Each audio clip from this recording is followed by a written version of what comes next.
Hi everybody, and thank you for watching our video today. We're going to do, my name is Raymond with West Coast Restoration and Cleaning, and we're going to do a short demonstration on how to remove spots from your carpet. Now after every cleaning that we do, we typically leave you with a bottle of professional grade spotter, and this spotter could be used in emergency circumstances in between professional cleanings to remove small spots and spills that may occur. And I'm going to demonstrate for you how we go about doing so. So for today's demonstration, we have a little cup of soy sauce over here. And what we're going to do is we're going to pour a little bit of this soy sauce, mimicking an accidental spill, onto a piece of carpet. Now, the way to remove this spill, believe it or not, is actually quite simple. It's not that difficult. There's just a couple of small guidelines that we would like you to follow in order to protect your carpet, as well as the optimal way to remove the stain. Now, when spills occur, the first thing we want to do is we want to grab a white cloth. We use a white cloth specifically because any other cloth that has coloring inside it may transfer to the carpet, and then we end up with an additional problem or issue, which is the color removal. We don't want to deal with that. We just want to deal specifically with the issue at hand, which is the soy sauce spill. We want to use a white terry cloth, white towel, anything white usually will do the trick as long as it's absorbent and it is durable. So paper towels are probably not going to be the best thing. However, this white terry cloth right here is going to do the trick. Now, we place it over the stain, and we're going to want to apply pressure. We could either use our hands, is one of the ways that can be done. Another way to do that is by using a brush and using a tapping motion to tap on the stain to absorb the stain into the cloth. Now, I am holding a brush and I'm using it as an example for something that you want to use to tap. However, we do not want to scrub the carpet. We don't want to use a scrubbing motion, whether it be with the brush or whether it be with the towel.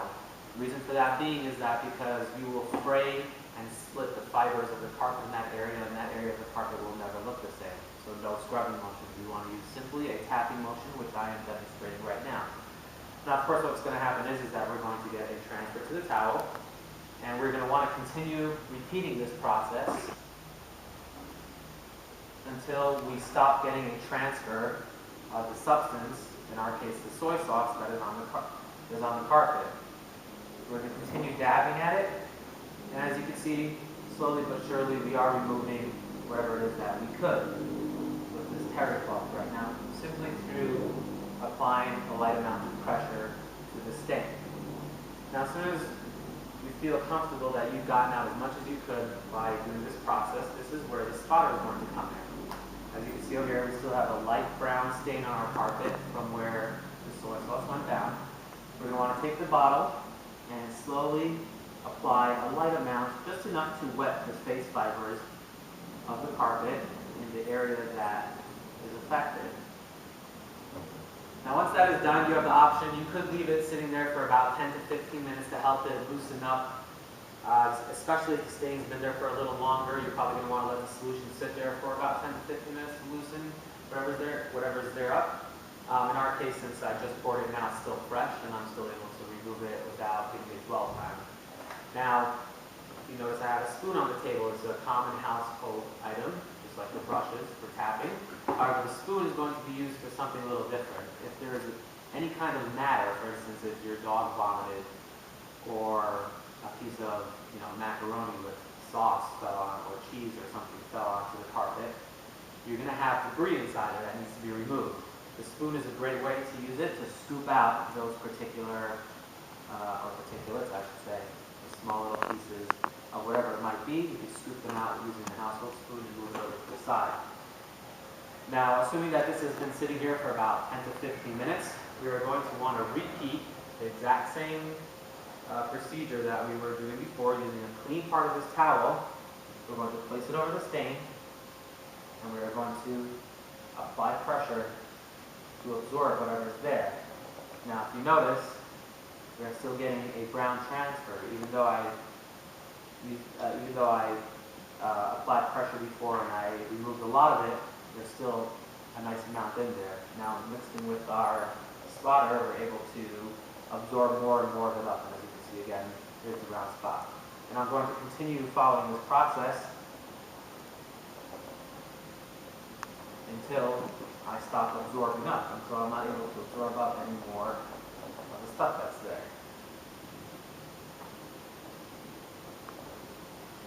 And this process is going to continue and be repeated again and again until we accomplish what it is that we set out to do, which is the removal of the stain. So I'm going to apply a little bit more.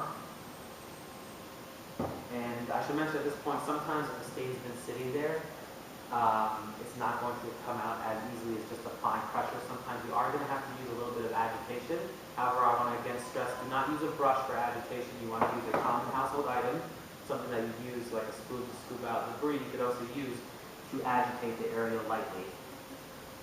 And when I say light, just a light surface. You do not want to be digging into the carpet or stretching or pulling on fiber. Just a light scraping of the surface like this to help break up the stain. You see it foams up a little over here. That's exactly what we want because the foam brings the dirt to the surface.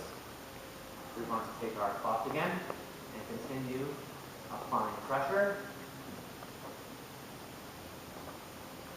Now you may want to consider wearing gloves when you're doing this if your hands are a little more sensitive. And as you can see here, we have successfully removed the stain. And we are no longer getting much of a transfer to this towel anymore. And if we are to look at this area of the carpet and to brush it out, you can see it looks just like any other area of the carpet.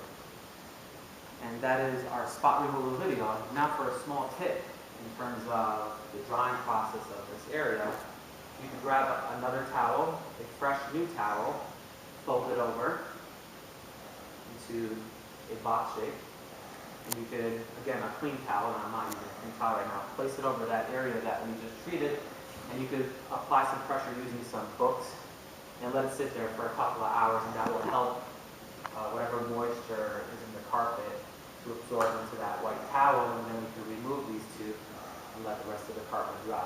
And that will help speed up, number one, the drying process, but it will also help if there's any residual dirt or whatever it might be from the spill. It'll help it clean and wick up into the towel as opposed to turning into a light stain on the top of the carpet. Now that might occur sometimes. There might be a light stain after you clean the area, and that's because some of the residual stuff in the bottom is resurfacing. And if that is the case, you're going to want to repeat the process again, just applying a little bit of our spotter and dabbing it out with a towel, apply some pressure on it, leave it there for a couple hours with a book or two, remove it, and you should be good to go. If you are uncertain about a particular stain and how to remove it, or you are not comfortable doing it yourself, feel free to give us a call anytime. Our number is 858-207-6385, and we'd be more than happy to help you either walk you through removing that particular spot, or of course we could always come out and take care of that for you. That's our demonstration for today. I hope you enjoyed our video. If you have any questions, please feel free to give us a call. Thank you again.